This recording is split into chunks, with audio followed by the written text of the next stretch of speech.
Hello po. Magandang hapon. Hindi masakit yan. Maganda. Kayas tayo ti mais. Ito ang ulam natin.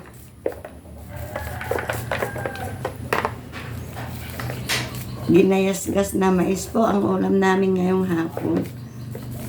Ito po, oh.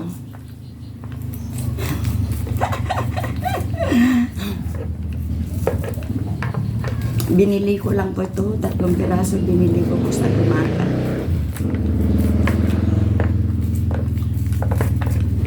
Matagal na kasi akong hindi nakakatikim ng ganito.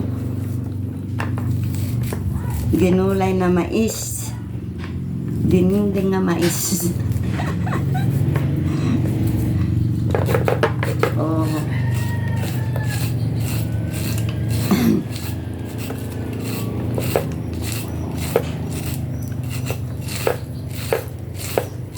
Sino nag-uulam po ng ganito sa iyo?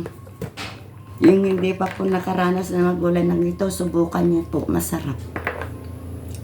Ito ang pinakamasarap na ulam ng mga Ilocano, mga Ilocana, mga Cagayano, mga Isabelanyo, mga Ilocano, Ilocos. Ganito po ang inuulam nila. Yung mga iba, yung katulad namin na magsasaka, ganito po ang inuulam, yung mga marunong. Sarap po.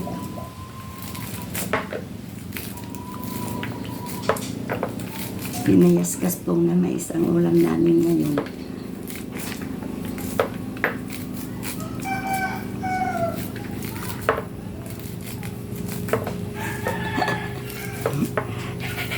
Ganito si lola ninyo.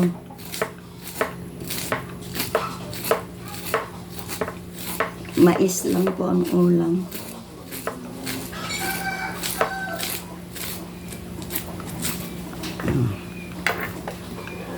Kasi pagka medyo matigas na, ganituin po.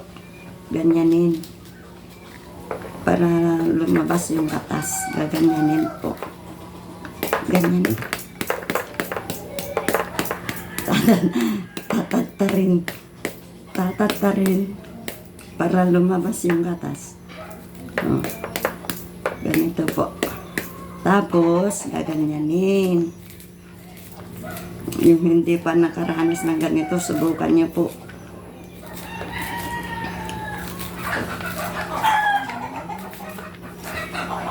Ulam ng mga mahihirap.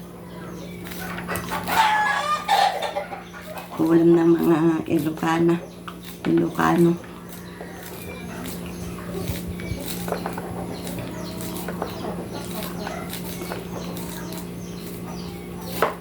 Tapos gaganyanin po para lumabas yung katas.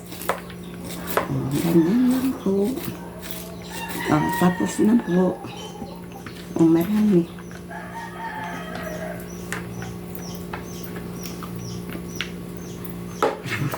Tapos na po. Marami po. Marami. Tapos na. Tapos,